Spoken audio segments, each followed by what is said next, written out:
She is one of the legendary heroes who were supposed to defeat the Dark Beast Lord, but after getting pounded by his big white horn, she ends up becoming his personal slave and now must babysit a little prince to save the world. The story begins with a young girl named Alicia, riding in a carriage to subjugate the Lord of the Dark Beasts of the West, along with the other heroes chosen by the Haiden King.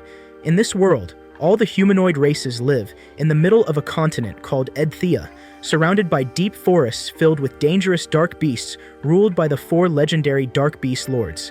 To expand their horizon, the Haiden King chooses the greatest champions of the time and grants them a special red weapon called Regalia to defeat the 4 lords so they can find the true size of the world. Back in the carriage, one of the heroes named Katz comments that seeing so many regalia gathered in one place is incredibly cool.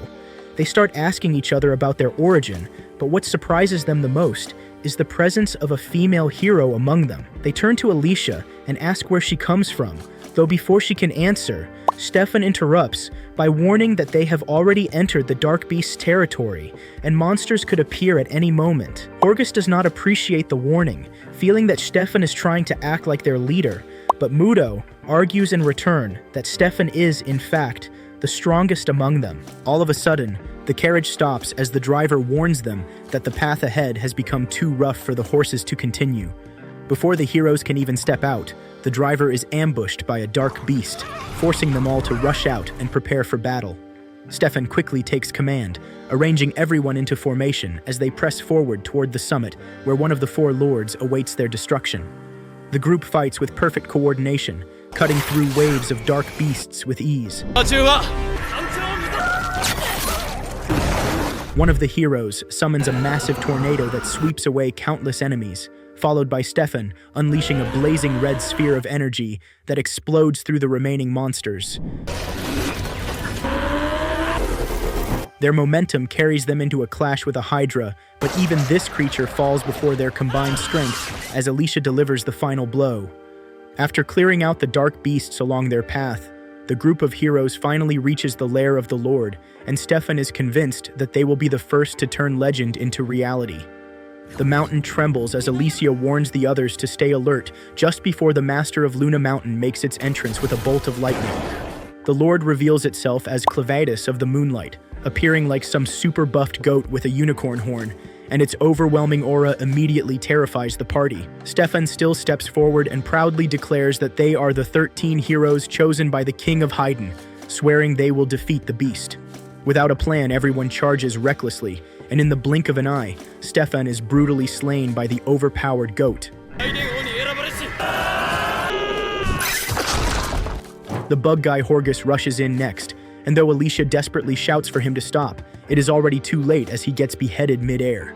One by one, the heroes fall, until Alicia realizes the attacks are striking from the shadows.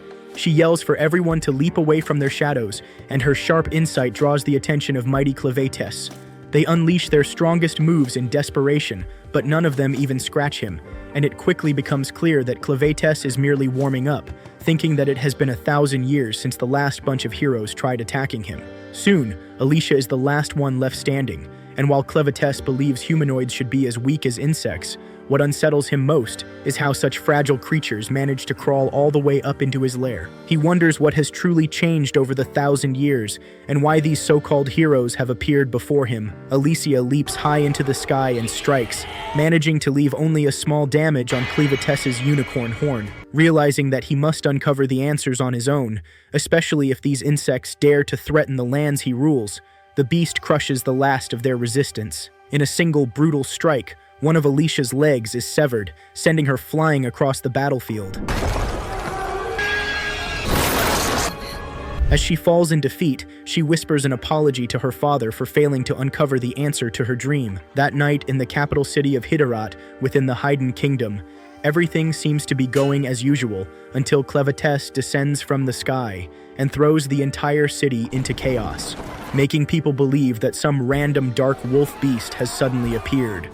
Panic spreads quickly, and as confusion grows, the Lord of Beasts recalls that Stefan had once declared the heroes were chosen by the King of Haiden, which is exactly why Clavatus has come seeking answers. Just as the heroes once wiped out every monster they crossed paths with, Clavatus plans to do the same, and when the first squad of archers attacks, he not only deflects their arrows with ease, but wipes out all of them in return. The Dark Beast Lord then advances toward the castle, brushing aside the royal army, who cannot even slow him down. One desperate soldier rushes to the King of Haydn and reports that they are under attack by a wild dark beast, and the king immediately realizes that the heroes have failed, and even the strength of the Haydn blades is not enough. The soldier begs him to escape since the army cannot hold the monster back, but the king refuses, saying there is no point in running, and instead orders that the forge be sealed at once. Declaring that the fire of Haydn must never be extinguished, the king leaves personally to ensure the seal is completed. The royal army prepares their ballistic weapons and fires a rain of arrows,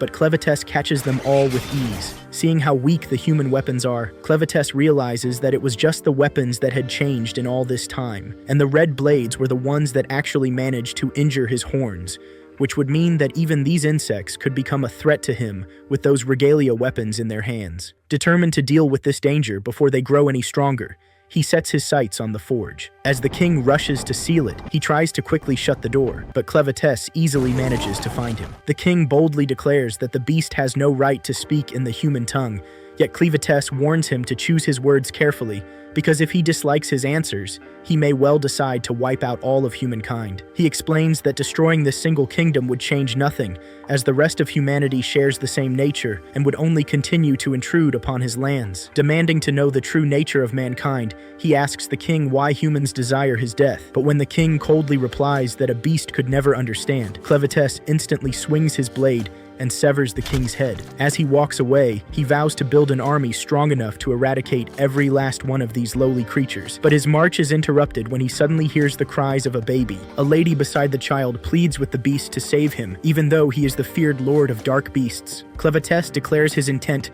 to wipe out all of humankind and questions why he should save a child, telling her instead to despise the place they were born. The woman refuses to back down and argues that a child has no say in where or when it is born, insisting that no matter what adults may have done, this child is innocent. Their debate drags on until Clevites finally challenges her to prove the child's worth. She cleverly turns his words back, saying the child will prove it on his own, and for reasons even he cannot fully explain, Clevites takes the child with him despite not being convinced, expecting that it would soon prove its worth to him. A while later, in Luna Mountain, a group of dark beasts approaches to devour the little child, but their lord drives them away, and after they leave, the kid bursts into tears. Clevites grows worried that the child won't survive at this rate and sits close by, using his powers to restore its energy and puts it back to sleep, though he knows this is nothing more than delaying death, since replenishing energy cannot fix the real problem of hunger. As he studies the child, he notices it is wrapped in cloth and wonders if this is meant to protect its fragile body. Yet another issue soon arises as the baby wets its diaper and starts crying again. The divine beast can only curse the humans for leaving such a nuisance with him, as he tosses the kid towards some insects that swarm over it, and although he explains that they are merely feeding on the waste, the baby breaks into cries. The brief moments of silence never last, and Clevites, who had once hoped the child would mature in just a few nights, finds himself struggling to barely manage just through a single night. He questions why he listened to that woman and accepted this troublesome task, yet he knows abandoning the child now would shame him as the lord of dark beasts, and so his pride alone becomes the reason the infant still clings to life. He carries the child to the place where the fallen heroes rest and decides that he must find a mom for him. Alicia dreams of her father being brutally slaughtered on the battlefield, and when she wakes, she finds herself alive before Clevites. Shock turns to hostility as she reaches for her blade, but the beast tells her that he has cast both her comrades and their weapons into the depths of the crevasse. He explains that she was useful to him, which is why he brought her back, though not as she was, because now she is a walking corpse, sustained by the dark ichor he has given her. Alicia cannot understand a single thing, and questions how such a monster could even speak their language, but when she checks her leg and finds it stitched back, she realizes that the claim of her being resurrected is actually true. Clevites then comes straight to the point and orders her to feed the baby, but after much commotion, Alicia finally manages to make him understand why she cannot do that, explaining that only the mother who has given birth can provide that. Clevites calls her useless, and after enduring such humiliation, Alicia can only wish for death. But when she tries to end herself, Clevites stops her and tells her that now that his blood runs through her veins, she cannot simply die. Just then, the baby starts crying again, and Alicia questions the Lord of Beasts about why he is raising a human child, but he refuses to tell her the reason and only explains that he wants the child to grow into a full-sized adult. He orders her to find another way to fill the baby's belly and to cover the gap in his knowledge of how to raise a human child.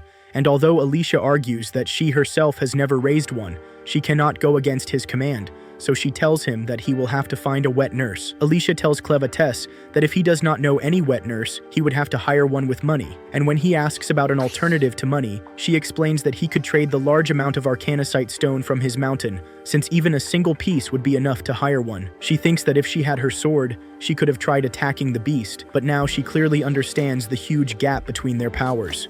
Just as the beast is about to leave to get the child a wet nurse, Alicia warns him that if he goes in such a massive form, the whole town will panic and he will never get one. So she asks him to hand the baby to her instead and promises to go on his behalf, vowing to never let a monster approach a village. She knows the child would be better off away from a beast, yet Clevetess refuses, saying he cannot allow the baby to die while he is away.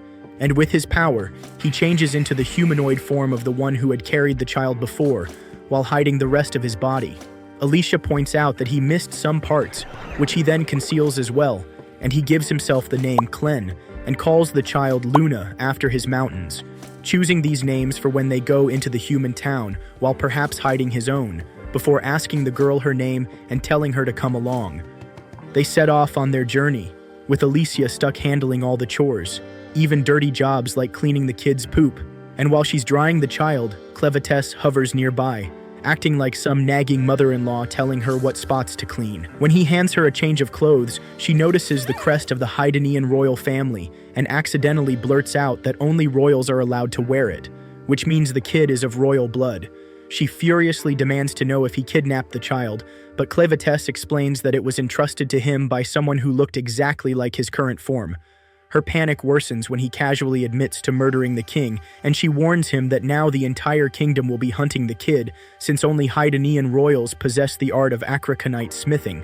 Clevetess then realizes it must have been the child's destiny that led him to take it in, and he decides to raise the kid into becoming king, while supporting its rule from the shadows. When Alicia looks worried, he clarifies that he has no intention of invasion, but if he wants to observe humanoids, he might as well do it from the highest position possible.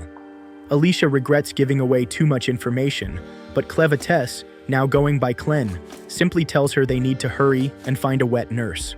Meanwhile, a group of Duns from Bolad, including General Drell, arrives near the ruins of the Haedanean city castle and realizes that the legend of the heroes has fallen. He orders his men to send word to the Emperor through a messenger, then argues that with the Haedanean castle and king gone, a power vacuum now exists, and they must act before the Eslins do. He also considers the possibility of dark beasts making their move, but what he deems most crucial are the secrets of arcanite smithing, known only to the Haedanean royal family, which he intends to seize before any rival nation. Declaring his intent to head for the border to restructure their armies, he instructs Maynard to remain behind and search for any surviving members of the royal bloodline and capture them alive. Back to Alicia and Clen, Alicia notices that the divine beast has an unusual obsession with Luna, and realizes that if Luna were ever killed or captured, Clevetess would wipe out humanity without hesitation, so she accepts it as her final duty as a hero to prevent that outcome. At that moment, a group of bandits surrounds them, and while Alicia worries about the bandits' fate, Clen collapses from a single strike, and both of them end up being taken captive.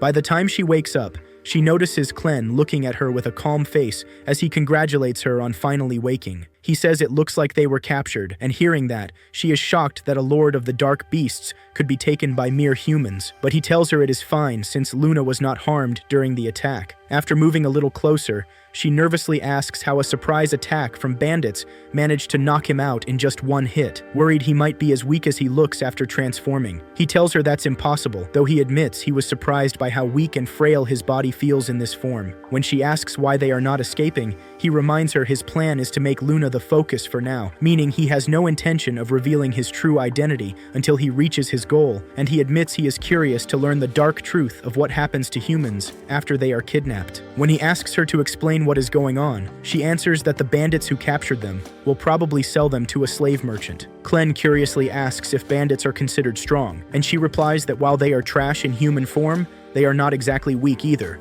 since they rely on dirty tricks to make up for their lack of strength. In the end, she warns him not to judge humans by appearance alone. With that, they eventually arrive at a small settlement built next to a giant pit. There, a man unlocks the cart and orders all the slaves to move quickly. A huge bald guy named Dagarn guides the men to one side and tells the women and children to stand on the other. But just then, one of the men tries to run away, and the freaky bandit named Fito throws his dagger straight into the man's heart from behind. After that, Dagarn announces they are the Ravens, and anyone who does not follow orders will meet the same fate. Just as Alicia whispers that this is a bandit's true nature, the big guy grins and orders her to follow him before he grabs her roughly and escorts her to their boss's room. Seeing Clem staring, the blonde lady named Carmi tells him to keep moving, but when she notices the baby in his arms, she tells him to come closer and shouts for Nell to hurry over. While carrying a huge stack of blankets, Nell stumbles on the stairs and trips like a complete clown, which instantly makes Carm snap at her with irritation over her usual clumsiness. Carm tells Nell it is her job to take care of the baby,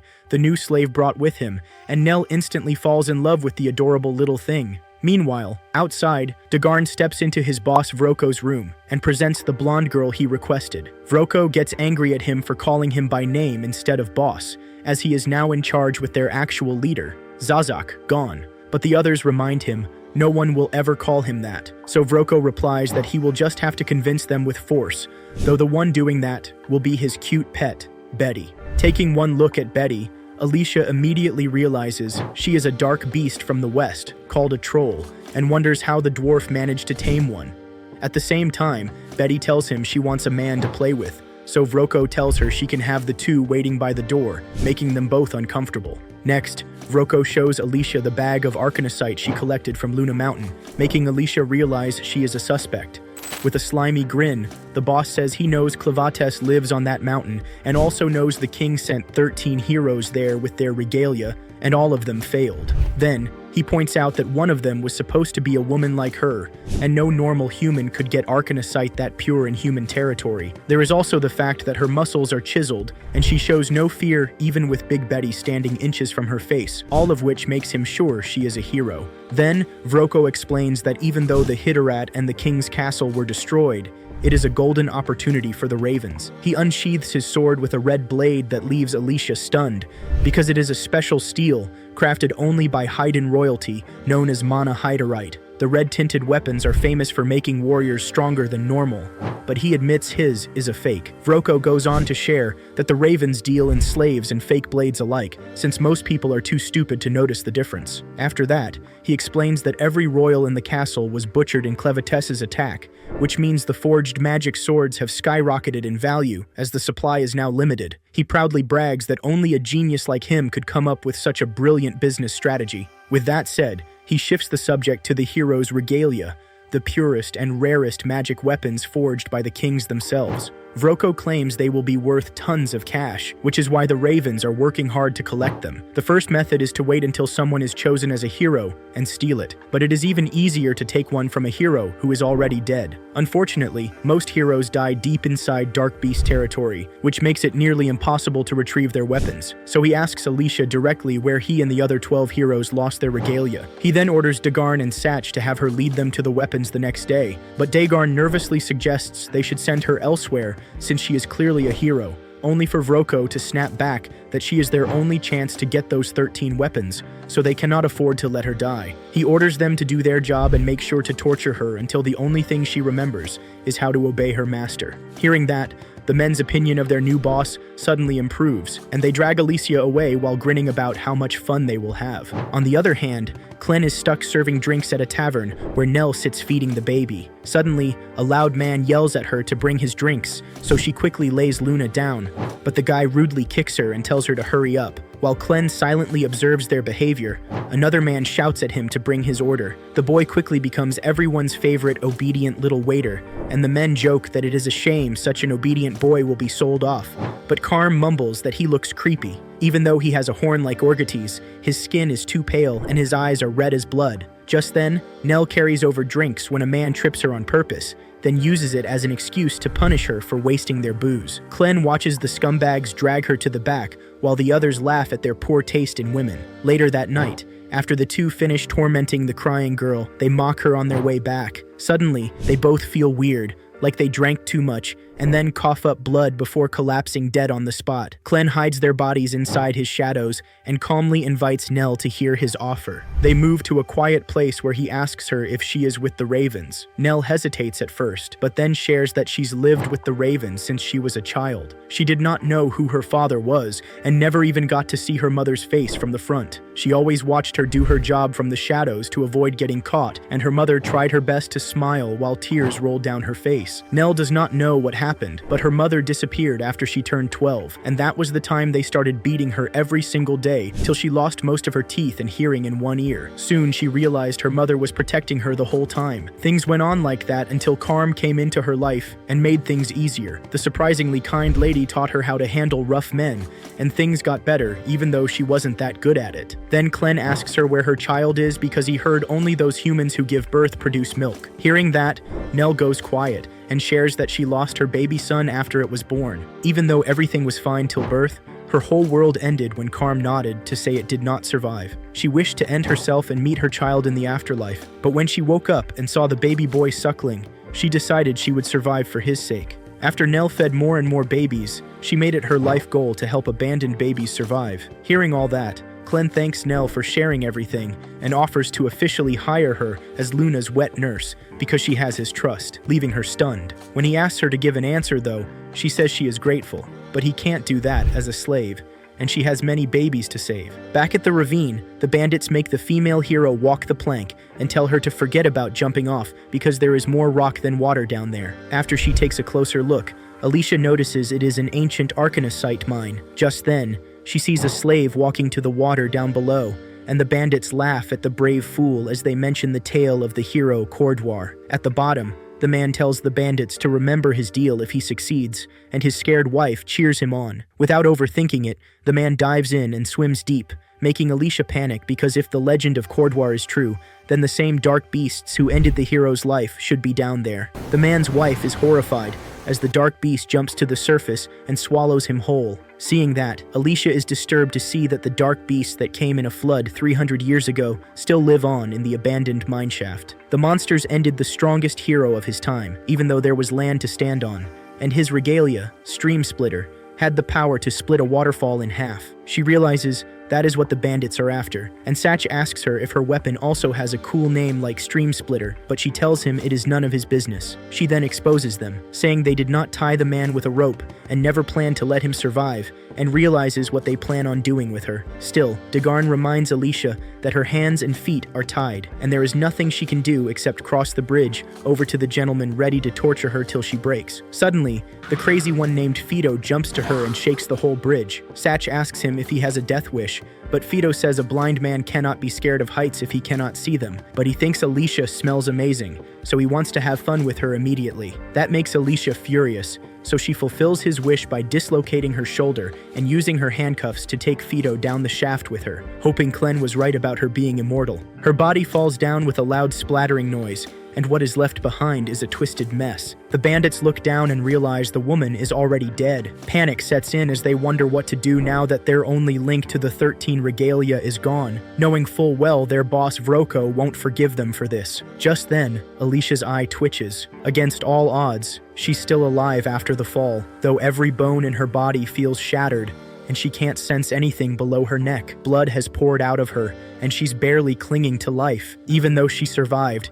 she has no idea what she is going to do next. Knowing the bandits could reach her any moment, Alicia forces herself to move as her blood unnaturally gathers above her, shaping into a small red pup that looks like Clevetesse, who calmly tells her she has lost far too much blood. When she asks why he looks like a puppy, he explains that his form depends on the amount of dark ichor, which is the very thing keeping her alive, warning that once it runs out, she will surely die. He assures her that as long as he finds her worth saving, he will keep forcing it back into her body to restore everything. And when she weakly asks why he has stopped, fearing he has already given up on her, Clevetesse replies that he wanted to ask her a question. He argues that there was a woman named Nell who he thought would make the perfect wet nurse, but even though she had been treated poorly, when he offered her a chance to come with him, she refused without even considering it. Clevetesse asks her if she knows why the lady would do this. Alicia explains that this was because he is seen as a slave child, And people like these bandits would never allow anyone to leave and would chase the escapee to death, so escape was never really an option. Clevites then asks what he should do, and she tells him the most certain way would be to crush all of the bandits, since once they are gone, no one would dare follow her. She adds that it would be easy for him if he truly wished to, but Clevites replies that he cannot risk anyone finding out he is away from his territory, otherwise it might be attacked in his absence. With that conclusion, he pushes the burden onto Alicia and orders her to slaughter every last one of the Raven bandits. Clevites is of the point that no one is going to question a hero smashing a bunch of bandits, and even though Alicia tries to refuse, he forces the task onto her. By the time her blood enters her again, and the healing starts, the bandits arrive on the scene and are horrified at the sight of the hero standing back up again, with her bones twisting in all the odd fashions available out there.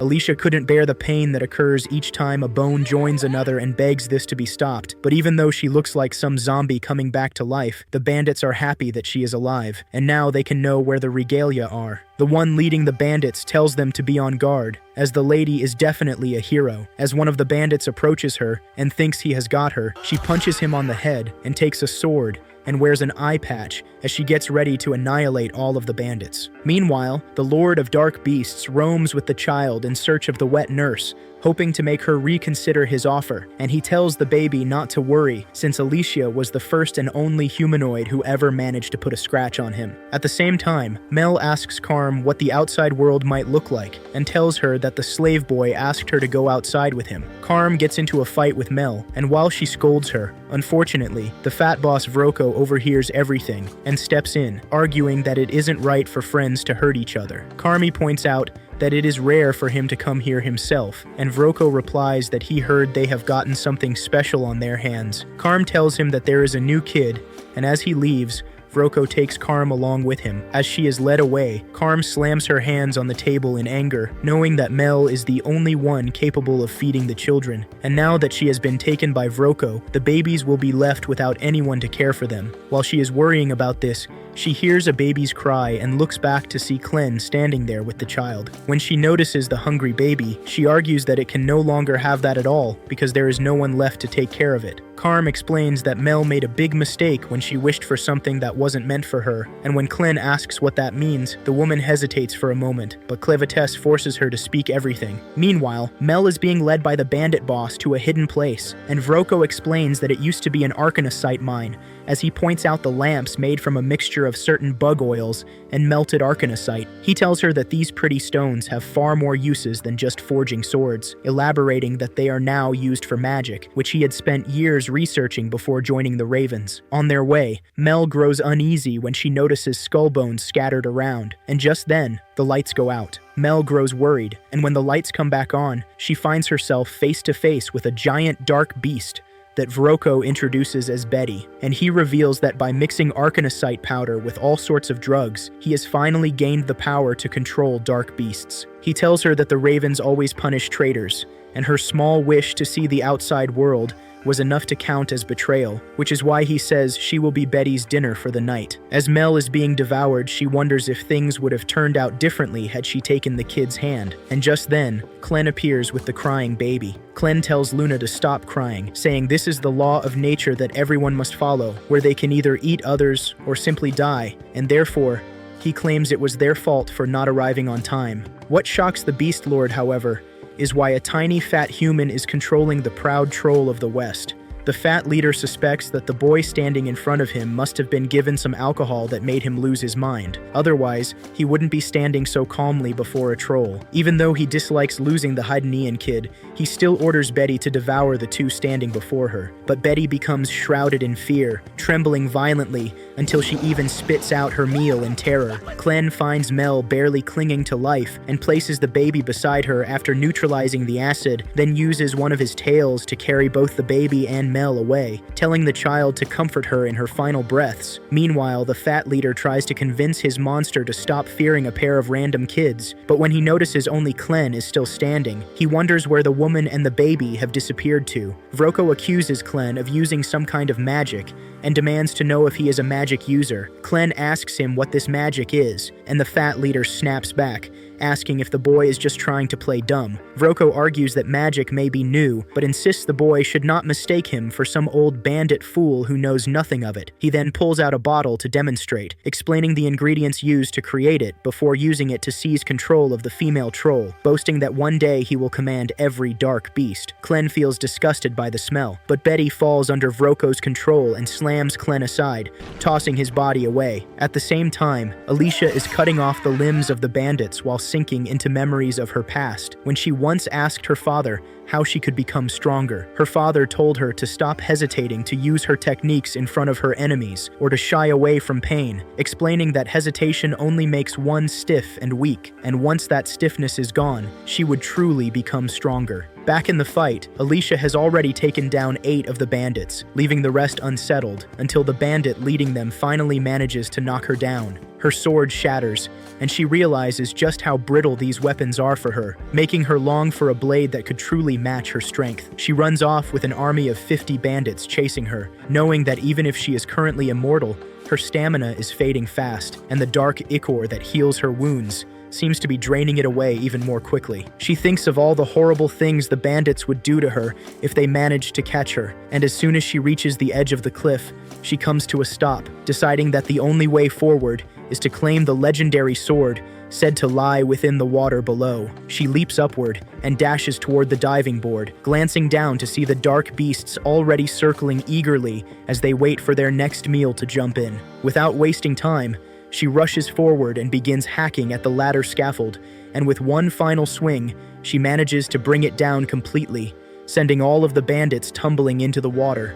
Fear grips them as they fall, and their voices rise in desperate shouts and pleas for help, but their cries are cut short as the beasts tear into them. Meanwhile, Alicia hides herself inside a barrel and begins sinking into the depths, reminding herself that she has one critical advantage that the previous hero didn't have, which is that even if she suffocates, she will not die. Before throwing herself into the lake, she expelled every bit of air from her lungs, and now all she needs to do is to endure the agonizing pressure and the pain until she finally reaches the bottom, where she expects to find the legendary blade waiting for her. One thing Alicia did not expect, though, is the mind-numbing pain of not being able to breathe. Still, she powers through with her undying body until the barrel finally hits the floor and lets her out into the water, where she spots the red shine of the legendary sword. With no oxygen left in her lungs, her body slowly floats toward the blade, and she hopes she recovers soon since the legendary sword makes its wielder strong. Just before her hand reaches it, a giant red eye belonging to an even greater monster opens in front of her. At that moment, Alicia realizes she is not at the bottom of the lake, but on the surface of a massive dark beast. She drifts through the water as the beast roars and swims upward, and right as she grabs the sword again, the monster begins sucking her into its mouth and chomps down. But even that does not stop the hero from keeping the blade tight in her grip. Back when she was a child, Alicia remembers her father saying her arms were weaker than a man's, but she would become a great hero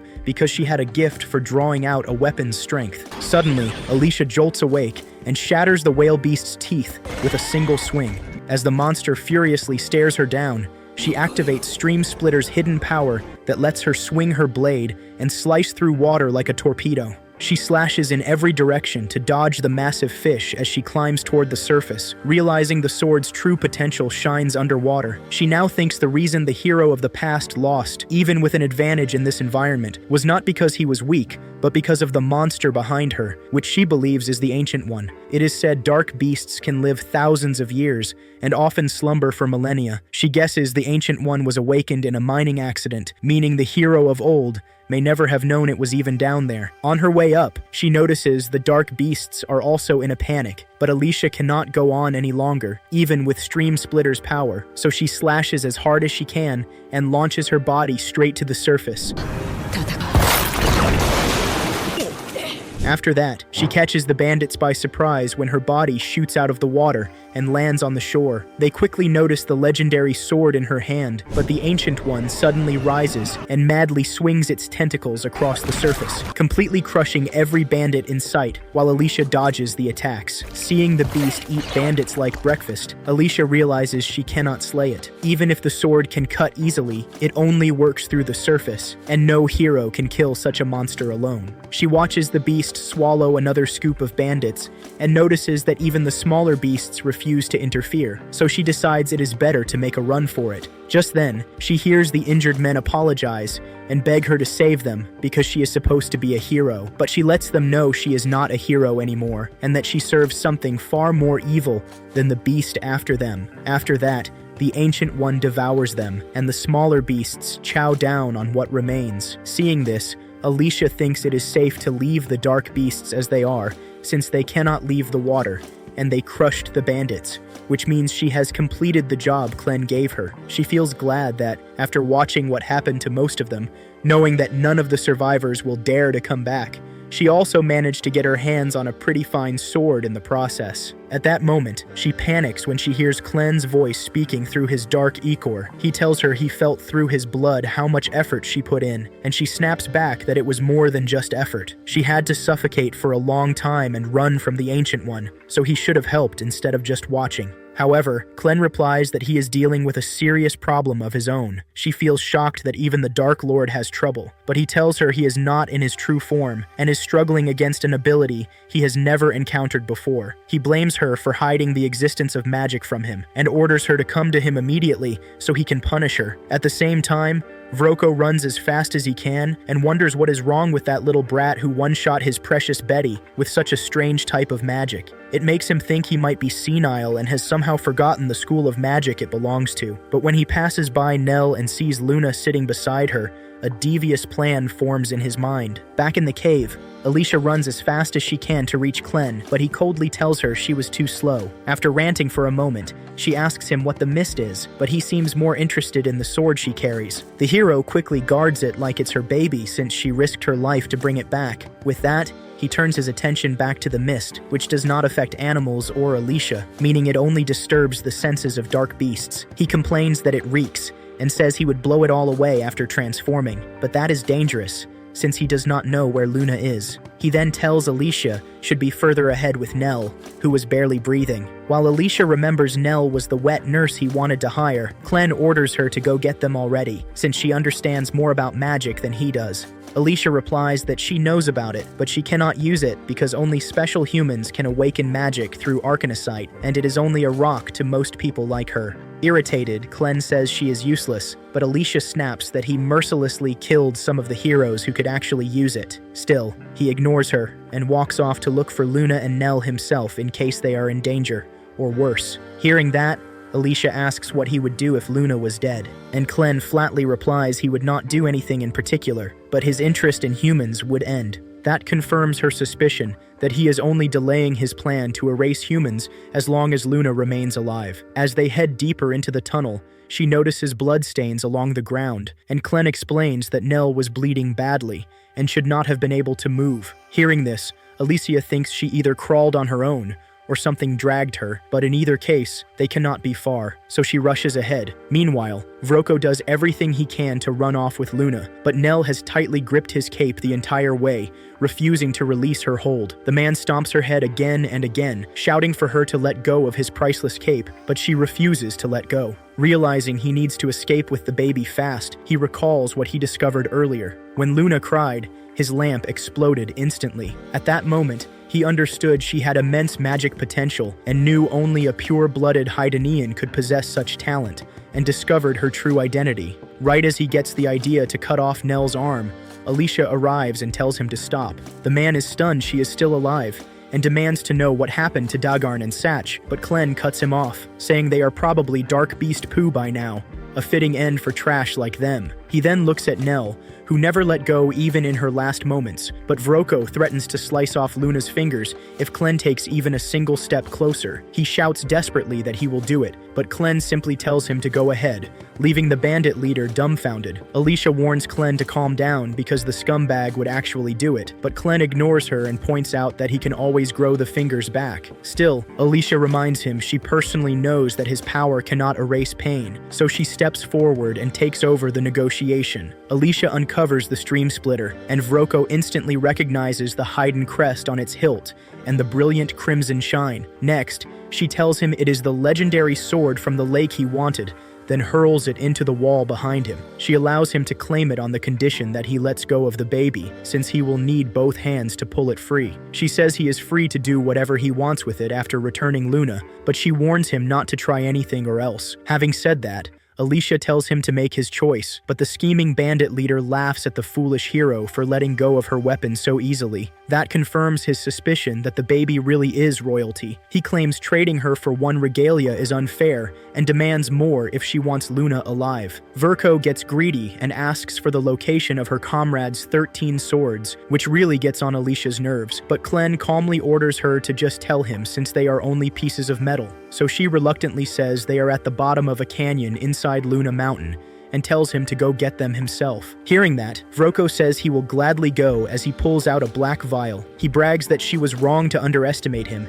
and smashes it open, releasing invisibility magic dust over himself. He then shakes Luna awake, and her strong magic potential makes the dust erase his huge body perfectly. Vroko walks off proudly, thinking they cannot see him through his perfect magic. He even leaves the stream splitter stuck in place, so it will not reveal his steps, since he already knows where 13 more treasures await him. But his dream of becoming an unstoppable boss and taking revenge on his enemies ends quickly when Alicia slices him in half. She reminds the genius that while his invisibility was perfect, he still had a baby screaming in his arms the whole time. Clem brushes the invisibility dust off Luna, while Alicia says it was thanks to Nell that they caught Vroko in time. After that, she notices Nell is still breathing and asks if he can save her. Clem replies he can only control one human with dark ichor, and her missing parts would need replacements, so she may not be worth the effort. Alicia begs him and gives many reasons why he has to save her. After hearing her long speech, Clem says he will need dark ichor to heal Nell, and for that, she must die. Alicia agrees without hesitation, and says it is a hero's duty to sacrifice for others. Without wasting a moment, Clem grants her wish, and her body drops lifelessly to the floor. A few minutes later, Nell suddenly wakes up with a full set of teeth. Surprised she is still alive, she asks Clem if he saved her, and he answers that the hero lying behind him gave her life to save her. Right as Nell thanks Alicia, the girl's body twists, and she wakes up, with the first thing on her mind being her precious sword. After that, Clem hands Luna to her and calls her Niluru, the name he has chosen for her. Then he asks if she is willing to join him on his journey, and Nell happily agrees. The next day, as they are leaving, Clem confiscates Alicia's legendary sword after he realizes that it would stand out too much. Alicia protests, but he vanishes the blade into his shadow and reassures her that she will get it back when they actually need it, and that she should be grateful he did not decide to dispose of it. Just then, Nell comes out with Luna, carrying quite a lot of supplies for their journey. She has even found a fresh pair of clothes for Luna and herself. Alicia points out that the load must be heavy, but Nell acts like it is nothing, which makes Alicia wonder if Clem had patched her up with body parts from the dead muscular bandits behind her back while she was dead. Nell even offers to carry Alicia's armor and sword, as she calls her a hero and insists on helping, but Alicia explains she doesn't have any armor or sword. Nell then suggests Alicia could take the ones from Vroko's desk, and after Clem gives his permission, she hurries to fetch them. Nell remarks that Alicia is much cuter than she expected, though Clem dismisses her as nothing but an idiot. As Clem walks with Nell, he asks if she is going to miss this place, but she tells him she has no good memories here, though seeing it empty did make her sad because it was where she once lived with her mother, and above all, she wishes she could have at least said goodbye to her big sister Carm. Just then, a stranger suddenly drops down from above, looking as if he had been looking for Clem all over the place. On the other hand, Alicia is roaming and blasting through doors as she arrives at Vroko's room. She looks around, hoping no one has stolen the things during all the commotion. Luckily, she finds some money and decides to keep it, as she jokes around that it would be hard to tell who the real bandit is here. She further checks the stuff and finds a revealing woman's leather armor, which makes her confident that the Vroko guy must have been a dirty old geezer. She even wonders if the guy liked to wear it when no one was around, but in the end, she puts it over her dress to at least soften the pain from attacks, since being kind of immortal doesn't mean she feels no pain. She then finds herself a decent sword, and the moment she is ready to leave, all of a sudden, Clem comes flying and bursting through the wall as he crashes and then complains about his tiny human body. Alicia asks the beast who is responsible for this, and just then, the random guy appears. The guy asks Clem if he has gotten more people with him, and Alicia takes out her sword as she realizes just how strong the unwanted guest is. The guy comes at her with an exceptional kick, which Alicia barely manages to dodge, and then he follows it up with multiple attacks from mid-air. Alicia struggles to keep up, but eventually he overpowers her when he uses a wind spell that sends her flying away. He then follows her outside and tells her that he is only interested in Clem and would let her go if she stays out of his way. Alicia remarks that she doesn't know if he is one of the bandit survivors, and then uses a sword technique called the Hidden Sword Rising Dragon, which makes her lose her senses as she attacks. But just as it is about to reach the enemy's throat, she is stopped by Clem. Alicia remains in her attack posture as she resists Clevetess's command, but Clem rushes at her and slaps her out of it.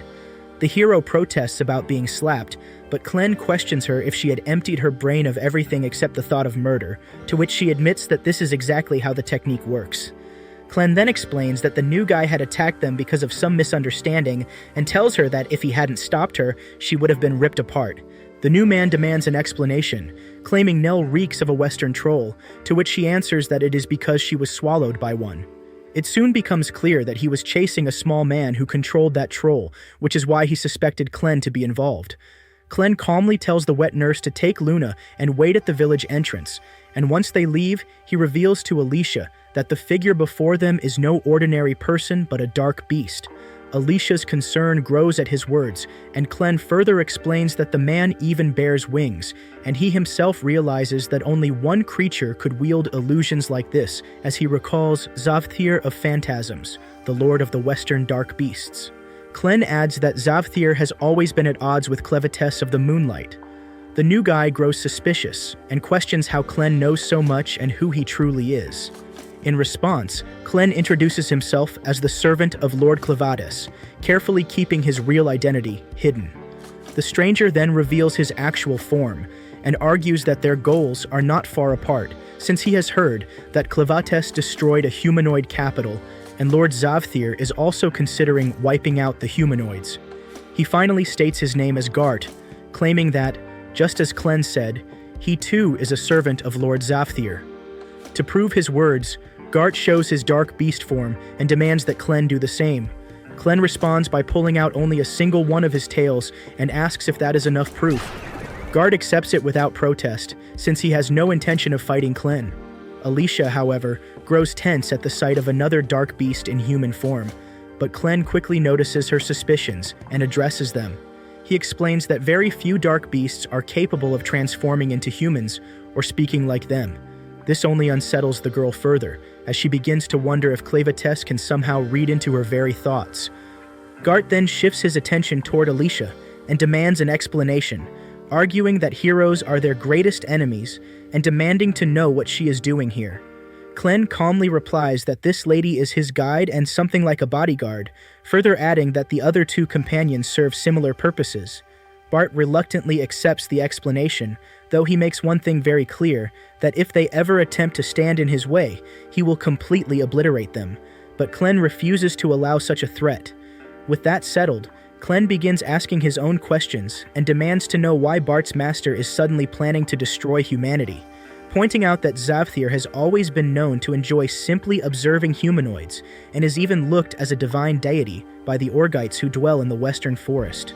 Alicia also finds this strange, as it is exactly because of the Orgites' devotion that the heroes have never dared to attack Zavthir, knowing the tribe would never allow it, which leaves her wondering what could have happened to bring about such a drastic change. Gart explains that about 3 days ago, while flying over the forests, he discovered that several dark beasts were missing their younglings, and among the traces he even found a strange bottle of liquid. What unsettles him more is that this marks the 9th disappearance of a dark beast's baby, though he suspects the actual number is even higher, and for some reason, he strongly believes the humanoids are behind it. When he informs Zavthir about it, she gets disappointed in the Orgites and takes this as a bad omen, and when Gart suggests summoning the Orgite chiefs, the Western Dark Lord refuses, saying she no longer trusts them and instead orders him to investigate what is happening in their world, warning that they may eventually have to consider destroying the humanoids altogether. Clem is startled to hear Zavthir has reached the same conclusion before him, while Gart points out that younglings have gone missing from the southern region as well, which is why he is searching for clues here. Clen answers that he already killed the small man and the troll when they attacked him, but Gart dismisses it as nothing more than an act of self-defense. Lord Clavates tells Zavthir's envoy that things are far worse than he imagines, as not only the children of dark beasts have been abducted, but human children as well. Clen recalls asking Karm about it, and she explained that strange men in black robes came to take the children, and they were so powerful that even Vroko seemed afraid of them. Putting the pieces together, Clen suggests that something new, called magic, is involved in all this. Bart has no idea what it means, and when Alicia looks unsettled, Clen turns to her for answers. She admits she doesn't know much about magic herself, but believes all of this mess has something to do with those who wield it as a weapon of war, which she refers to as wizards. Alicia further explains that these wizards have suddenly appeared and shifted the tide of the war between the Bolat and the Eslin on the Dun Plain, adding that in these times, it is a wizard's skill that truly decides the course of battle. She tells them that the one who first brought this power into the war was a man known as the Dragon Slayer, General Drell, the same man who murdered her father. As Clen notices Alicia's anger, he asks why she chose to come after him instead of the one who killed her father, and she gloomily replies that it was her father's final wish. Near the fortress walls, the Eslin forces have set up camp as their leader orders them to gather by the west gate. The division leading them is the 1st Royal Guard under the command of Rod Royce, who listens as Mikkel arrives with troubling news. Captain Mikkel reports that their advance forces have been wiped out at the hands of General Drell's army, which numbers 50,000. Rod grows concerned, realizing that the Bolades are most likely aiming to capture Haydn, while Eslin itself has barely 6,000 soldiers and only a small number of wizards. Even if they wanted to resist, his entire force would not be capable of even slowing down Drell's overwhelming army. Mikkel then asks about reinforcements from the main army, but Rod explains that they would take at least 3 days to arrive.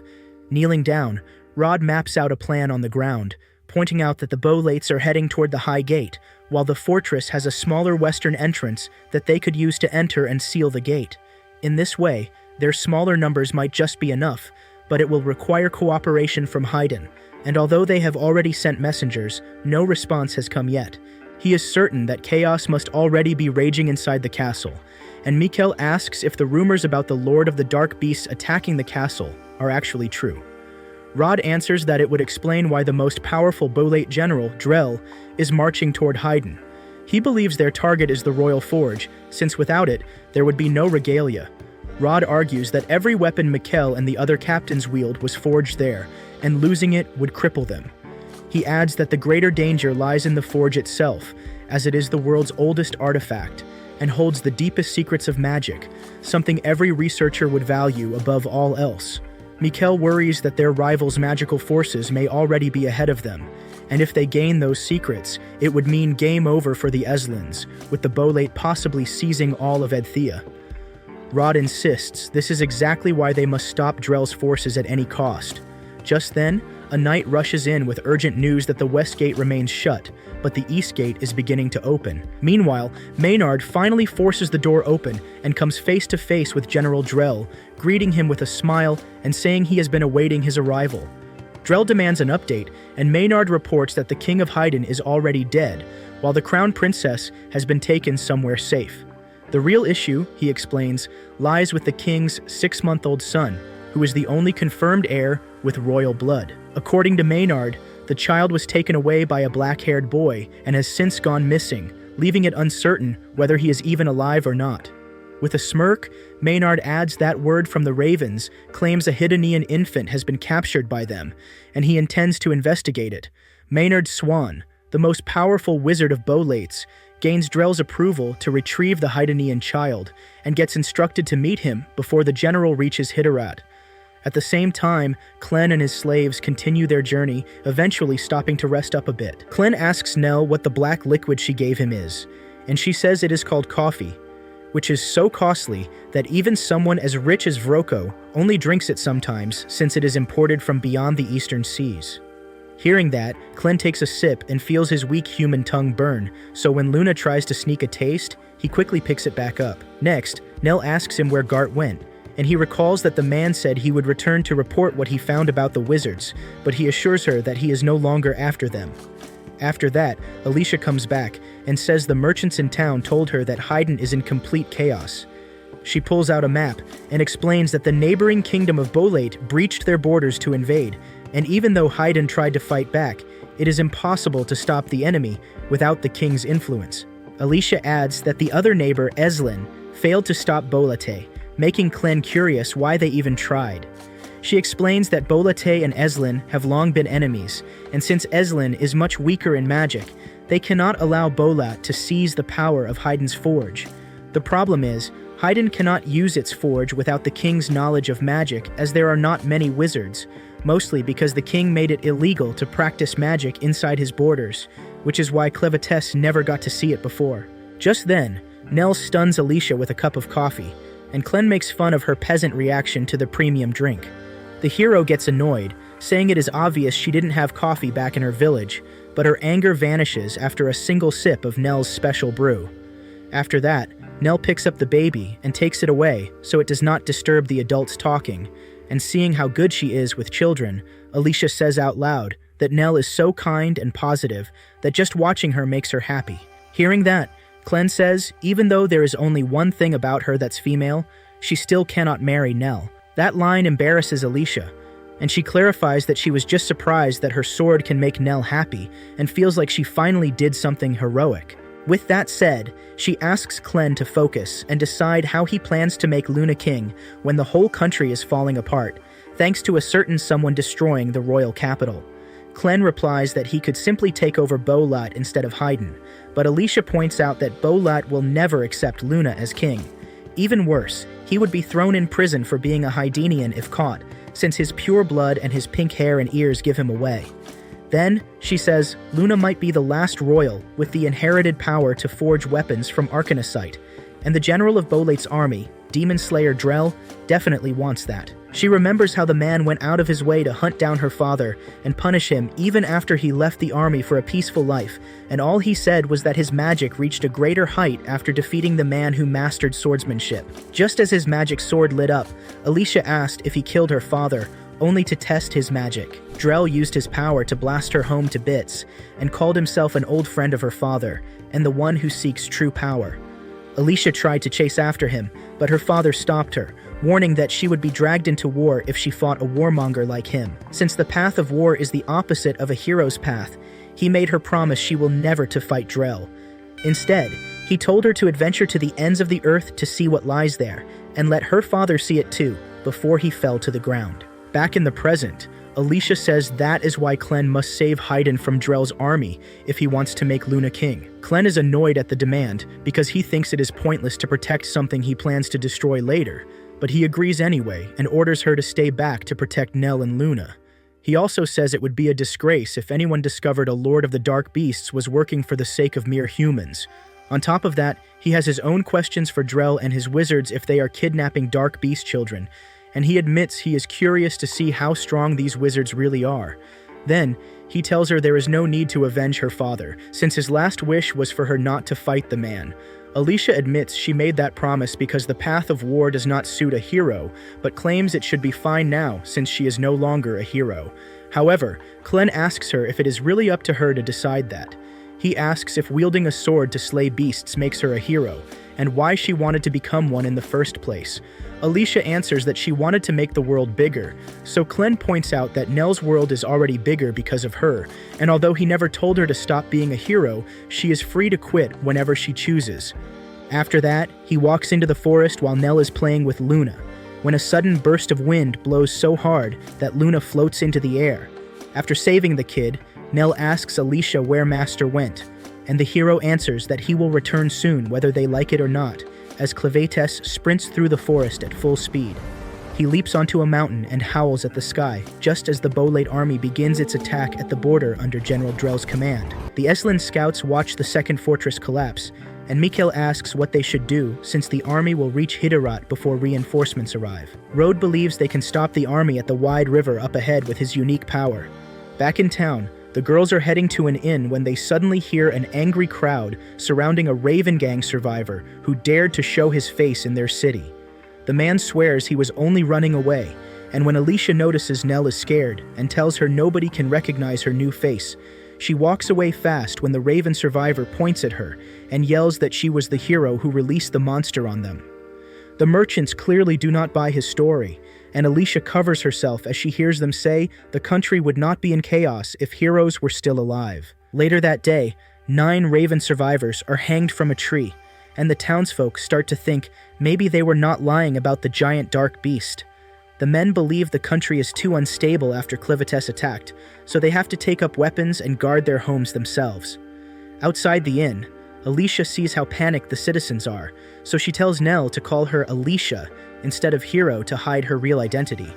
Next, she opens the inn door guarded by 2 big men, and they instantly question her like she is a bandit, but the innkeeper, who is also their mother, Carrie, tells her boys to calm down unless they want to wake the baby. Still, the chubby one complains that Alicia has an eye patch and sword, but the innkeeper argues that no man or woman can survive outside without a blade these days. The woman then calls Phil a coward for someone his size, just like his dad, and tells Pete to stop grunting like an idiot every time he gets nervous. Right after that, Carrie notices the baby is a pure-blooded Haydenian and asks Alicia for an explanation, unless she wants the big oafs to chase her out. Alicia quickly says she and Nell are guards hired to protect the child for someone important, and she manages to pass the lady's lie detector. Carrie guesses some noble probably hired them, so it is none of her business as long as they spend money at her inn. Hearing that, Alicia asks for a good room where the baby can rest and food for 2 days. She pays up, and Carrie tells her to get comfortable, but Phil and Pete warn that outsiders cannot be trusted, so the lady smacks Phil and says, "This is why they never got a girlfriend." Pete quickly offers to carry Nell's bag because he is desperate for a girlfriend, and Phil gets jealous that he made the first move. But both regret helping when they realize how heavy the backpack is and end up carrying it together. Inside the room, Alicia is surprised to see iron beds, and the innkeeper shares that they were a reward from the king for chairs crafted by the town's greatest carpenters. Though times have gotten worse now that the king is dead and war is ahead, that makes Alicia feel guilty, and she apologizes to the woman who does not know she is a hero. After that, Nell says it is time to put Luna to bed, so while Alicia relaxes, a fly controlled by Maynard watches her through the window, and the Bugmaster commands his swarm of endless insects to claim the missing Prince of Haydn. The next morning, Alicia looks at Luna Mountain from the window and wonders if Clivites is on the battlefield. Meanwhile, Nell watches Luna sleep, and the girls smile when they see the little one grow out his first tooth. Just then, Carrie comes to say breakfast is ready, and Alicia tells Nell she will go while she watches the child. While the innkeeper points Alicia to the counter where her meal is, a man asks her who the new girl is, but she shuts him down by saying he has no shot with her, and she already has a kid. Right after that, a drunk man asks if the king is dead, and another one answers that he got himself killed on the mission to slay a dark beast lord. Whispers start spreading about how useless the heroes were, saying they only cared about getting regalia from the king, and one even sold it as soon as he got it. Suddenly, a man shouts that making swords is easy, but no one can defeat a dark beast lord, and that is probably why the king stopped crafting weapons 15 years ago. He says it is outrageous that the king suddenly chose 13 heroes and held a grand parade where they swore to kill all the dark beasts, only for them to die like weaklings. Alicia feels the words cut into her soul as she walks back to the room until she stops, ready to shut the drunk men up, but she manages to keep her cool, and while she heads upstairs, a huge red ball bursts through the wall. She senses a dark beast and tries to stop Phil from touching it, but the ball grows into a massive centipede beast. While everyone stands frozen by the giant bug, Maynard enters and declares it is one of his rare pets that survive in dark beast territory, which he likes to call amazing bugs. He warns them not to move unless they want to end up as bug food. Alicia realizes she left her sword in the room, and one man bolts in panic, only to be eaten alive by the flying insects outside. Seeing that, Maynard grins and says he forgot to mention his swarm is covering the city to sniff out a rat. That makes the innkeeper furious, and she demands to know who he is. The High Wizard of General Drell's army makes his official introduction and explains that he is on a mission to confirm whether the Haydn baby is royalty. That is when Alicia hears Nell scream, as she gets attacked by the other High Wizard girl named Nanny. Nell asks Nanny if she belongs to the army, and the High Wizard girl confidently replies that she's quite strong. Nell then questions how she managed to leap onto the second floor. Nanny explains that she uses a wooden axe to climb since her magic allows her to control gravity, letting her attract or repel anything made of iron. To prove it, she grabs the axe again and demonstrates the repelling force, showing that with this ability, she could practically fly if she wanted. Sitting beside baby Luna, she begins talking about a turtle from the west with an iron shell, saying that her magic is believed to have originated there. According to rumor, striking the turtle with a steel sword only makes the weapon stick to its shell, while a stone spear is instantly pushed away. As she finishes describing the strange creature, she takes out a big candy. Nell asks her what she plans to do with that, and the lady answers that it is nothing more than a medicine meant to reveal how much talent a person holds. If someone has talent and takes it, the color of their eyes will change, but if they lack potential, they will end up coughing blood and dying. Nell begins to grow uneasy, yet Nay insists that the pain will only last for a short while. She then forces the baby to swallow it, and as Nell cries out, Alicia hears her voice and tries to run toward them. Maynard notices her and immediately orders his giant centipede to block her path.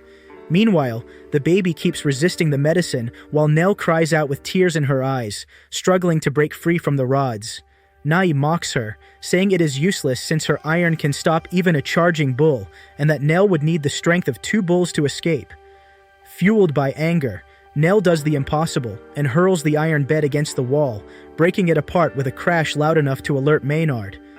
Turning to his centipede, he is stunned to see Alicia safe, standing firm while holding the creature with her bare hands. Alicia declares that she will not be taken down so easily, and upon witnessing her strength, Maynard finally realizes that she is actually one of the 13 heroes. After Alicia finishes off the centipede, she rushes over to check on the baby and finds it safe with Nell. Alicia asks if the high wizard girl had made a hole in the wall, but Nell admits that it was she who did it, just by pushing the beds. Alicia looks a little surprised, yet she does not waste time and takes her sword to leave. More bugs crawl toward them, but Alicia tells Nell to trust her and jump down. The insects leap after them, yet Alicia unleashes another technique called the multi-strike dragonfly, and clears them out with ease. The two make a run for it while Nai tries to block their way, but fails, and with the swarm of bugs outside, she decides to give up on the chase. The bugs also stop pursuing the two, which makes it clear that they had been ordered to surround the inn. As Alicia and Nell head toward the town, they end up facing another wall of bugs in the forest. Alicia says she cannot keep using the dragonfly technique again and again, and decides that hiding is the best option for now, since keeping the baby safe is the highest priority. Nai comes down and apologizes to Maynard for letting them escape, and when he asks if she checked whether the baby had magic, she explains that she could not since she was stopped by a powerful, muscular woman. Maynard argues that they underestimated the two, revealing that the woman with the eye patch was none other than Alicia Glenfall, whom he had seen before when Drell fought her father. He points out that a hero would never travel with an ordinary baby and declares there is no need for testing since their target is already found, then bursts into manic laughter at the thought of torturing them, and then he orders all the townspeople to be gathered in the main square. The village heads don't look too happy about being gathered like this, and warn Maynard that they are all armed, and his bugs will not scare them. Their leader adds that if he wants a fight, they are ready to give him one, but allows him to explain his reasons for coming to their land. Maynard acts unstable before starting to twist their minds, telling them they would not even be in this position if their king had not died. He claims they may look like an invading force, but in truth, they are here to protect them and their territory, asking what they would do if the dark beast were to return. The villagers reject his claims and remind him that he has already taken one of them down. Maynard calls it an unfortunate accident and then drags Alicia into it, painting her as a dangerous criminal. He calls her a traitor to Haydn and the enemy of all humanoids, and when they question who she is, he reveals that the woman with the patch is one of the 13 failed heroes, urging them to hunt her down as if she were their true enemy. At the same time, General Drell's forces are nearly 10 kilometers from the capital when the general suddenly halts and orders those hiding to come out. As his hand rests on his blade, Commander Rod emerges from the bushes and activates his Regalia Frostflower, which freezes the ground beneath because they were walking on water. Rod stands before Drell, declaring that he will stop him here while the Eslin army charges from behind him straight at the enemy. Because of the slippery ice, even the heavy grandos of the enemy slip and fall, and Rod argues that this much ice should give a 6,000-strong army a real chance against one that is 50,000. Captain Mikkel then leads the charge, ordering the soldiers to target the mages first. Drell looks at Rod and calls him the descendant of the hero Roy, admitting that his strategy is clever. He praises the commander for wielding such a powerful regalia, but points out that even with it, he cannot hope to freeze an entire river. Drell then catches on to Rod's real plan and points out that a number of wizards had been placed upstream to cool the water enough to keep it close to freezing. Rod rushes forward to attack, but Drell deflects his strike with ease. The commander follows with his Vine of Ice attack that freezes Drell's horse and forces the general to dismount and face him in a duel. During their clash, Drell continues to praise Rod for the way he has drawn out the true strength of his regalia. However, he says it is still not enough and pushes him back. The general draws out a claw from his weapon and uses a powerful skill that deals heavy damage to Rod, rendering him immobile. Captain Mikkel calls on his army to support their commander, and they all charge forward.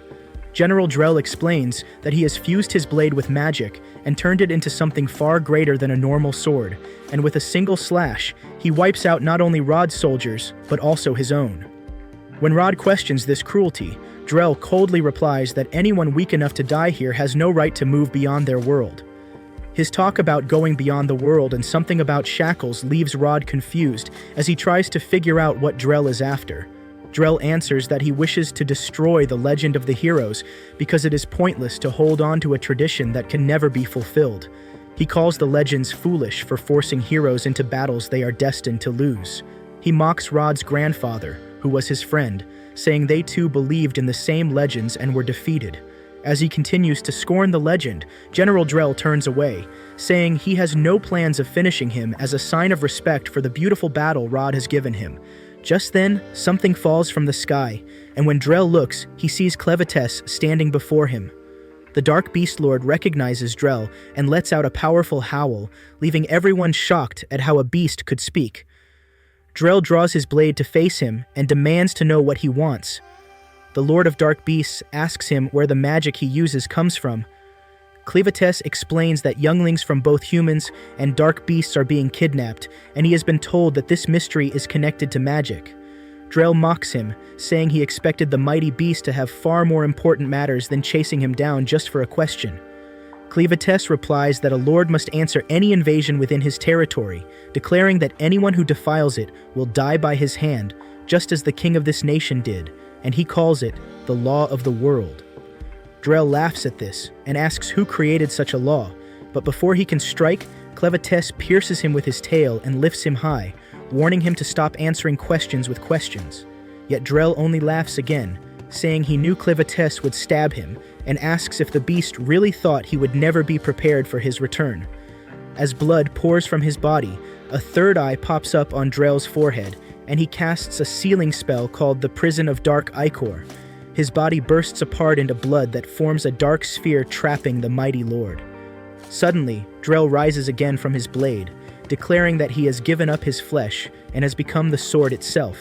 He explains that he sacrificed his body to forge the Prison of Dark Ichor, a cage that not even a lord of dark beasts can escape. As he walks away, he tells Clevites to slowly die within the sphere, while Commander Rod can hardly believe that one of the 4 lords of dark beasts was defeated so easily.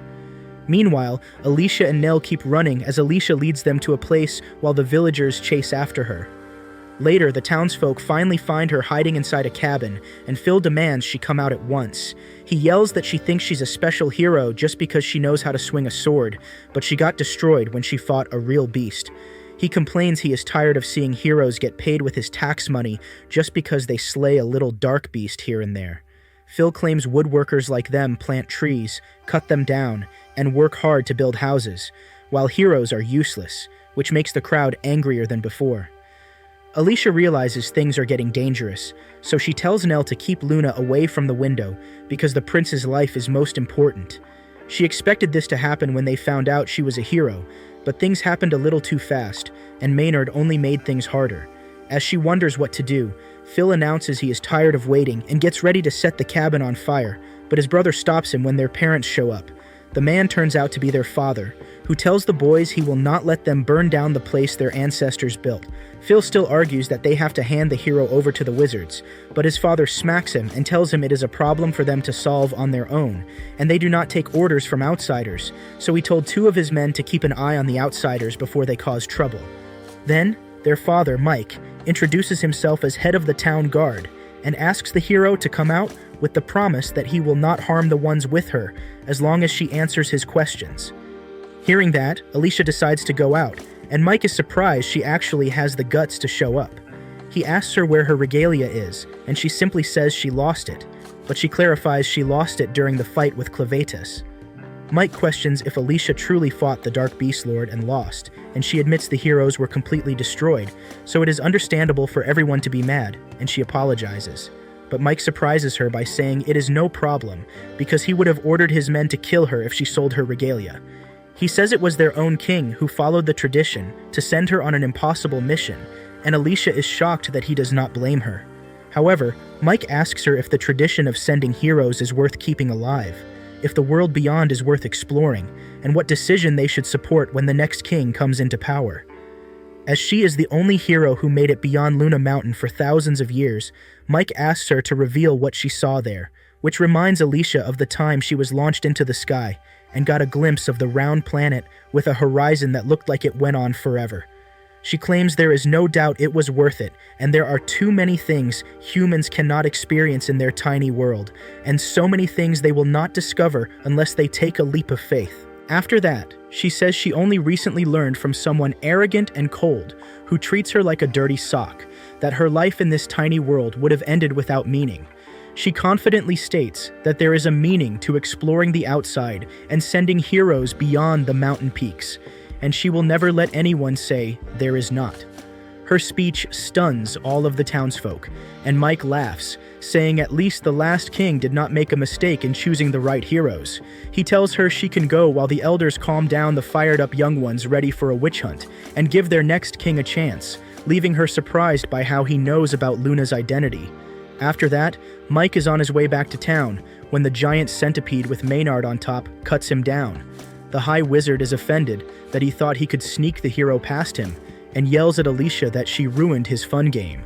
When she asks him what game he is talking about, the madman says it is the game where he enjoys watching the people of Hyden hunt down their own hero. That makes her furious, so she slices down his dark beast mount and orders all the civilians to hide inside the cabin before the bugs come. Suddenly, the huge swarm of bugs surrounds the area, so they all hide inside the cabin with Nell and Luna and close the door before they get inside. Outside, the hero yells as she cuts down bugs left and right till she is out of breath, and Maynard is impressed by her hero-level strength and the willpower to sacrifice herself to save the people. But he deletes all hope she had as he reveals the little ones were injecting her with poison the whole time she was busy fighting the big ones. Bees fly in the air, ants crawl up her legs, and the worst of all are the spiders whose poison destroys blood from the inside. Alicia panics on hearing that, and Maynard explains the spider's poison is so powerful that it melts a living being from the inside. He admits he has a strong hatred for heroes, even though he used to idolize them as a kid, but that changed to hate when no hero came to save him, when his village was burned, and he lost everything, and even the elderly couple next door were more helpful than a hero back then. Maynard claims heroes are just glorified fighters who cannot protect anyone as Alicia's condition gets worse, and he says only people like him and General Drell can save everyone. Then, he sends forth his swarm to devour her, while Alicia realizes the poison also destroys the dark ichor in her body. She swings her sword as fast as she can to fight back, when she suddenly hears Clavatus call out to her and tell her to finish her job because he needs her. She asks him what he wants, as Maynard laughs like a maniac, watching her desperately fight for her life, while the poison makes it nearly impossible to even stand up straight. Inside the cabin, Nell and the others notice the insects are getting inside, so the innkeeper tells them to fix up the gaps between the wooden planks and crush any insects that get inside, because it is their job to protect Nell and the baby, who is their country's future. The woodworkers get fired up with tools in hand and board up all of the gaps tightly and crush any invaders. Meanwhile, Maynard enjoys watching Alicia struggle and asks if she really thinks she can make the world bigger when she is so weak. Next, he activates the arcanocite on his chest to summon a scorpion dark beast from under the earth. Alicia is surprised by the huge scorpion that smashes her into the lake with its stinger. Under the water, Clivites notes her movements are a lot slower because of the poison, and she realizes her wounds are not healing either, which means the poison is also affecting the dark ichor in her body. The Dark Beast Lord corrects her that while it cannot destroy the ichor, its power to heal her injuries will not work till the poison wears out, so she is no longer immortal. On the surface, Maynard smugly asks the hero why she is not coming out and warns her that he will attack the innocent people if she does not come out soon. Inside the cabin, Phil freaks out when a giant caterpillar falls down from above, and Pete notices they are eating through the roof, while the bugs outside are tearing through the entire forest. Back in town, one of the men hears a loud noise from where Maynard went, and Nanny says it has begun. Another man asks what started and why she did not go with the bug man, so she laughs and says she doesn't have a death wish. She tells them death follows everywhere Maynard goes when he gets serious, and the most evil high wizard in Boylate's army does not stop till there is nothing left behind. Back at the lake, Maynard asks Alicia if she hears the sound of leaves being devoured as the giant moth larvae eat the entire forest. He says they hatch after a century to eat anything and everything around them. They come from a faraway island that goes from covered in trees to barren desert every 100 years because the bugs eat only the wood, and then lay eggs and wait for the seeds to sprout a new forest to repeat the cycle 100 years later. Next, he states that his crystal allows him to speed up that cycle, so they will eat through the cabin in no time, leaving all the helpless, innocent people inside with no place to hide. That makes Alicia angry, but he also reminds her that the town's specialty was woodwork, so they are probably going to miss their forest a lot. Hearing that, Alicia furiously leaps out of the water and is surprised to see a large number of cocoons, which hatch right on time and release an army of moths. Maynard challenges her to stop them all if she thinks she is a hero, even though it is impossible since their wings release a paralyzing dust, which allows the scorpion to throw her into the air before it pierces her back with its stinger and smashes her into the ground. Then, thousands of crawlers swarm her, and Alicia drowns inside the nightmarish sea of insects.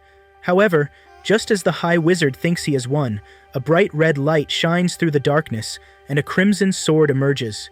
He instantly realizes it is a regalia and wonders where she hid it the whole time as the bugs run away in fear. At that moment, Clivites tells Alicia all living things are mainly made of water, so if she thinks of the bugs as such, she can use Stream Splitter to split them apart just like a river. Hearing that, Alicia tightly grips the sword and gets into form before she activates the legendary sword and swings the bugs in a circle around her. The sword's power rips through the sea of bugs like a whirlpool and annihilates every last one, even sending the High Wizard flying. Clouds of insect juice spread out into the forest, and Nanny stares in disbelief as it even destroys the insects in town. Watching her power in action, Phil has no doubt Alicia is a hero, and Maynard still refuses to believe what happened. The crystal in his chest shatters, and Alicia points her sword at him, but seeing him refuse to give up like a stubborn brat, she whacks him so hard in the head that it knocks him out. After that, she finally collapses from exhaustion, which worries Nell and Luna, but Clem comes out of the dust carrying her. He tells Nell the situation has drastically changed, and he came to bring them back. When Alicia asks if he defeated Drell, he tells her it seems another Lord of Dark Beasts is supporting him behind the scenes. Meanwhile, the Haydn Crown Princess Toara Mort Anzeda asks about the progress of the civilian evacuation. She is told that around 80% of the people have already been moved into the underground tunnels, so she orders that the process be sped up. She then asks if any survivors have been found in the city, convinced that her child, whom she has named Hydenria VI, is still alive somewhere. An old granny approaches the crown princess and urges her to take command of the country and evacuate to a secure location. Toara refuses to flee while her son is still missing. When the old granny asks how she can be so certain he is alive, Toara explains that when she looked into the furnace sealed by the king, she saw it still glowing crimson. By tradition, when the throne is vacant, the furnace slumbers until the next king appears, but since it still burns brightly, it proves that a rightful heir exists in this world. The crown princess declares that as long as the furnace remains under their control, Haydn's dignity will endure, and she refuses to leave until her lost son is found. She regrets not evacuating him earlier, since she had already sensed this danger approaching. She laments that the current heroes are incapable of defeating the dark beasts, and the only reason her child went missing was because she was occupied with the naming ceremony that day. Just then, the military aide of the Haydn Kingdom, Fabio Felipe, returns with news about Drell's army. He explains that the Boelate forces clashed with Eslin's 6,000 guerrilla soldiers at the Morel River, but the Eslin troops were defeated. Tuara grows slightly anxious, yet Fabio continues that the worst part is what happened after the battle when Lord Clevates appeared and assaulted Drell's army, instantly taking down half of it. However, the Beast Lord was captured inside a mysterious orb created by Drell, who is still advancing toward them with 20,000 soldiers. Tuara finds it hard to believe that a mere soldier could subdue the mighty Beast Lord, yet Fabio points out that the man was a former hero who possessed a treasure.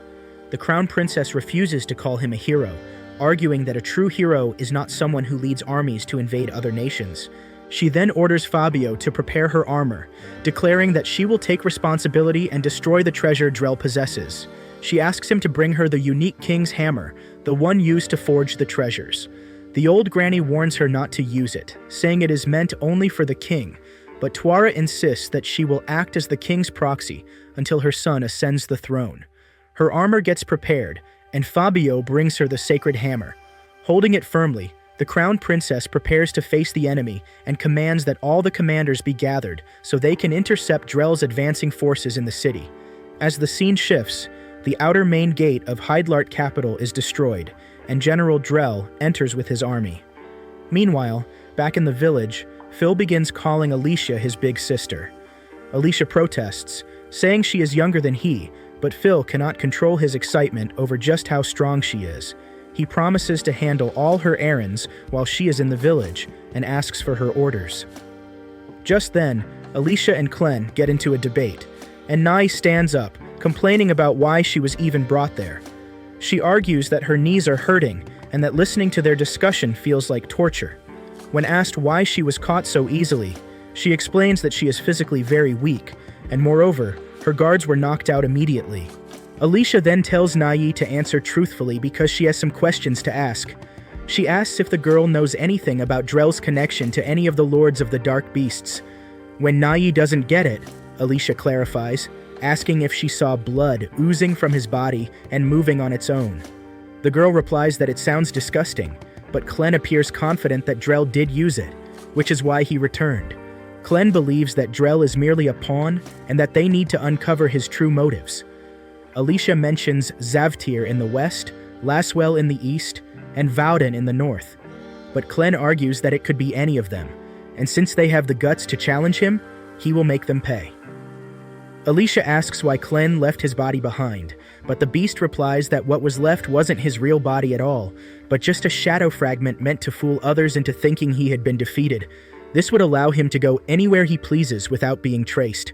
He is certain that even if he had killed Drell on the spot, the one controlling him would never reveal themselves. Meanwhile, Nanny keeps trying to barge in and finally raises her voice to get attention. She complains that she hasn't understood any of what was happening, and then reveals her mission, that she was sent to retrieve the heir to the throne so the furnace could be activated. Saying this, she frees herself and uses her power to fly up into the sky. On the way, she spots Phil and her brother moving Nell with the baby. She notices that the cartwheel is made of metal and jumps onto the cart, taking down the two brothers. She then lifts the entire cart along with Nell and the child, intending to carry them directly to Heidlart.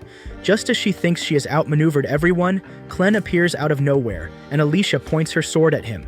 She warns him that Nanny has walked straight into their trap, which they had planned all along, and tells her to avoid any stupid moves because her sword is not made of iron. The two brothers down below feel relieved seeing their hero safely on the cart, and tell her to stay safe on the journey.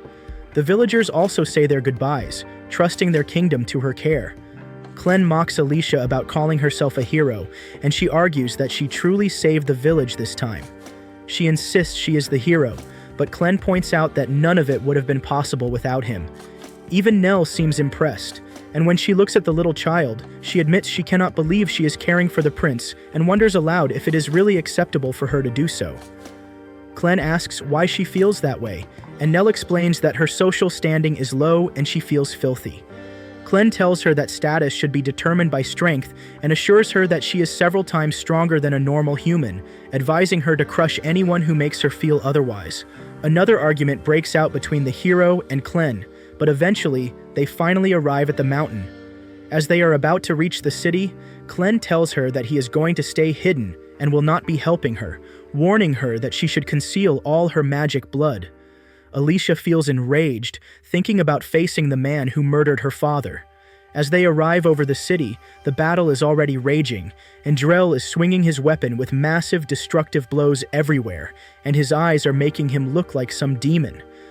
Alicia spots him and tells the metal manipulator to take her there, but when she refuses, she grabs her hand and forces her down. Meanwhile, Tuara leads her soldiers into battle, strengthening their morale by telling them that they do not have ordinary bladed weapons. All of them charge at the general, but Drell deflects their attacks with a single slash of his weapon. When the king's proxy orders arrows to be shot, Drell vanishes into thin air using magic and then reappears right in front of the crown princess, grabbing her by the throat and trying to choke her. He gives her credit for being brave, but tells her that she will never be king. Tuara admits that she lacks pure royal blood, and Drell calls her a fake, arguing that only those with the purest lineage are allowed to rule. He further says that if the direct line ends, the collateral lines produce candidates, and calls it the law of the world. Tuara asks the man who he truly is, as she senses something strange about him. While being choked, she thinks of destroying his treasure, the black dragon weapon, using her hammer, hoping it would improve their chances of victory.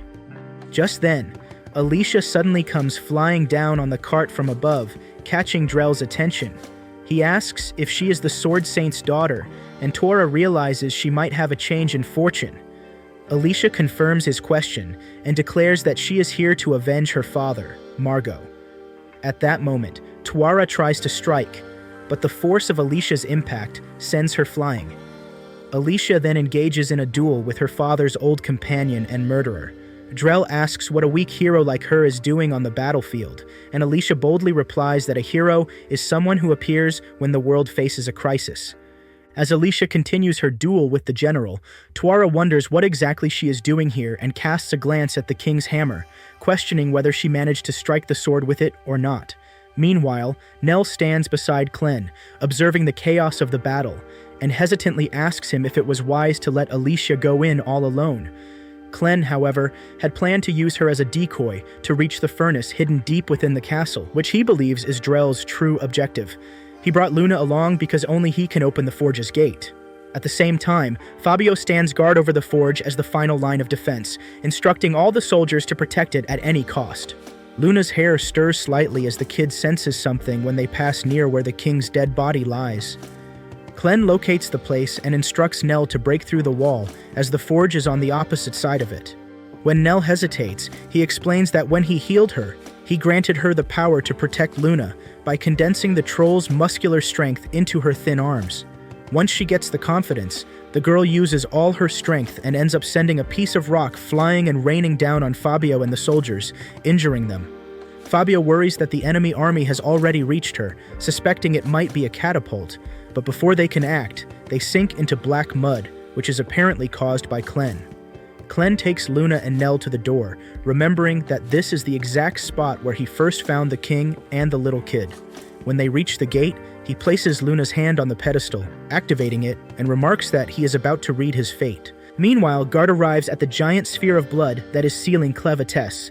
Wondering why the powerful Lord of Dark Beasts hasn't escaped it, he kicks the sphere, but it doesn't budge. Before he can use stronger attacks, he gets interrupted by Rod, who asks him to take him where Drell is with his flying magic. Gart wonders how Rod will be of use since Drell completely destroyed him, but he tells him he wants to help because he has a bad feeling. Gart feels interested, as Rod reveals that the Dark General is planning something sinister that could reshape their whole world. He remembers that his master also warned him about the same thing, and decides to take Rod to the capital as long as he helps him without asking about his plans.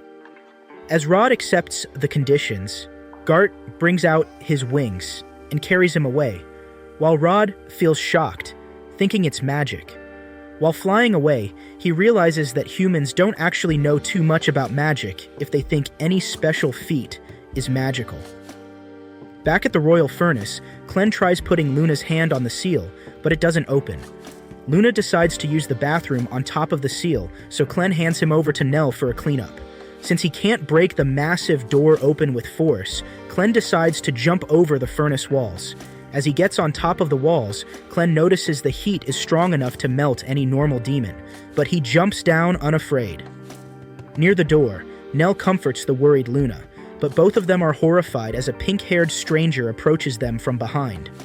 Inside the furnace, a brick falls down from the top entrance, and Clem reappears from its shadow, noting that even he would have gotten burnt to a crisp if he used his own body to go down. Knowing that it's impossible even for a beast lord like him to go inside, Clem tries thinking about a plan, but then he notices Nell unconscious outside the mysteriously open door. As Clem turns around, he is surprised to see the King of Hilden walking with both Luna and his own speaking head in his hands. Meanwhile, Alicia jumps back from an explosion, retreating over rooftops as she struggles to fight Drell. He relentlessly keeps attacking her while mocking her for fighting him, even though she hasn't reached her father's level. Alicia tries to parry another attack from Drell, but he overpowers her and sends her shooting down through a building. She struggles to stand back up after the attack, but Drell tells her she isn't worthy of being a hero before hitting her with another powerful slash.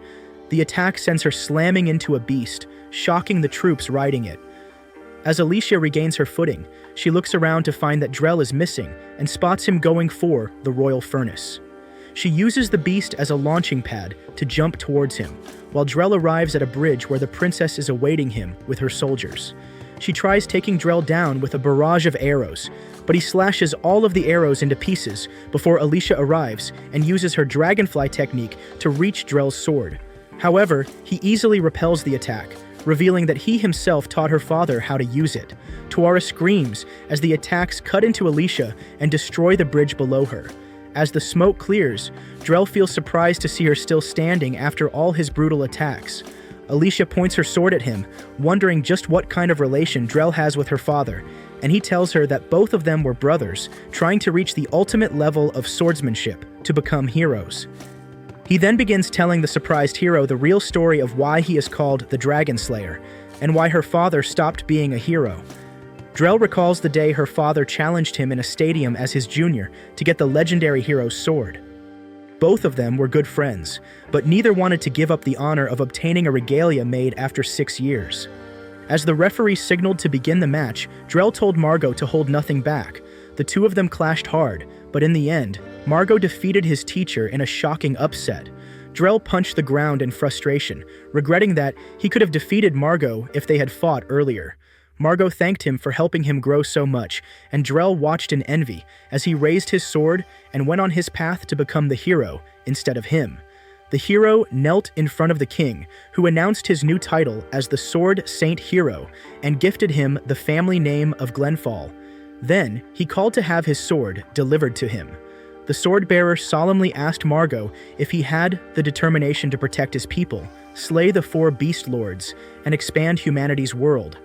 After nodding to accept his title, Margot received the regalia and drew it out from its scabbard, and it began glowing with an ominous red light. He felt impressed as he wielded the powerful weapon, but the king told him that he needed to complete its power. He explained that his sword would take the qualities and power of the first monster he slayed, since it absorbs its victims' souls to increase its power.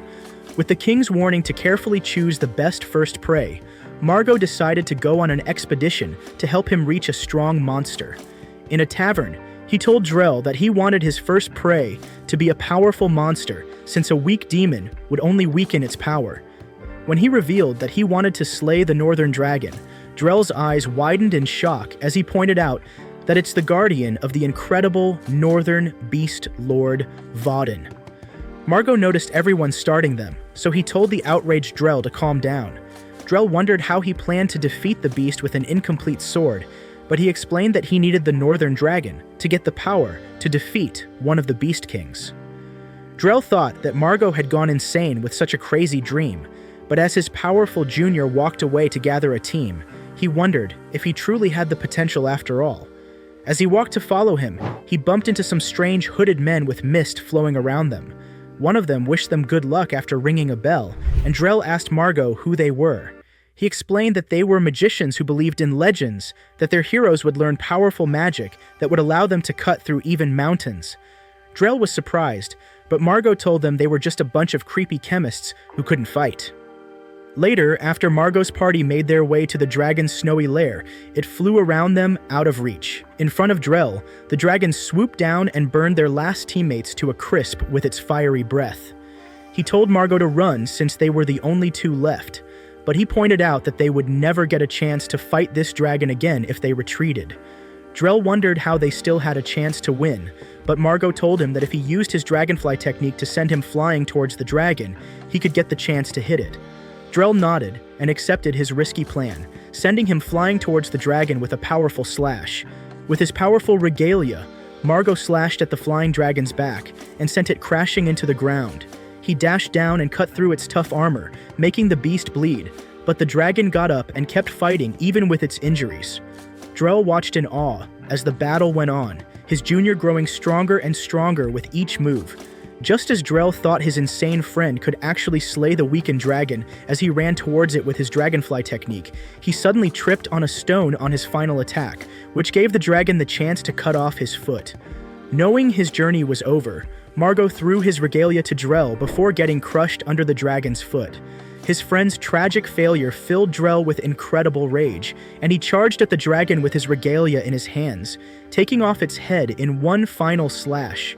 As his adrenaline wore off, Drell turned around in joy to tell Margot about their victory, but suddenly, his sword absorbed the soul of the powerful dragon. Drell struggled to hold his sword as it drained the dragon's body of its endless mana, before suddenly, he stopped moving, as he felt a dominating presence behind him. Drell fell shocked as the massive three-eyed dragon noticed the weapon in his hands before its suffocating aura sent him into unconsciousness. He later woke up with the sword in his hands, covered in his blood, with the dragon's footprint around his body. Despite the fear in his heart, Drell wondered why they were trying so hard to become heroes. Afterward, a rescue party saved him and Margot. Drell tells Alicia that after that event, he received the title of Dragon Slayer, while her father barely survived. He reveals to her that the kings of Haydn covered up some hidden truths from them and left them with the impossible paths of becoming a hero.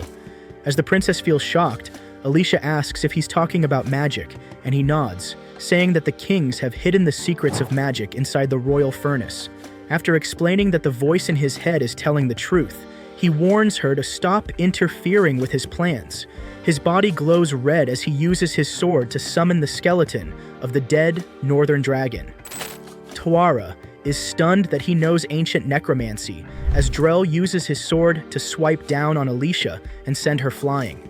Drell waits for a bit before getting on top of his dragon and flying towards the royal furnace. Down in the broken remains of the wall, Alicia crawls outside, noticing a broken hand and leg. She struggles as her limbs move and painfully reattach themselves, wondering when she'll stop experiencing this torture.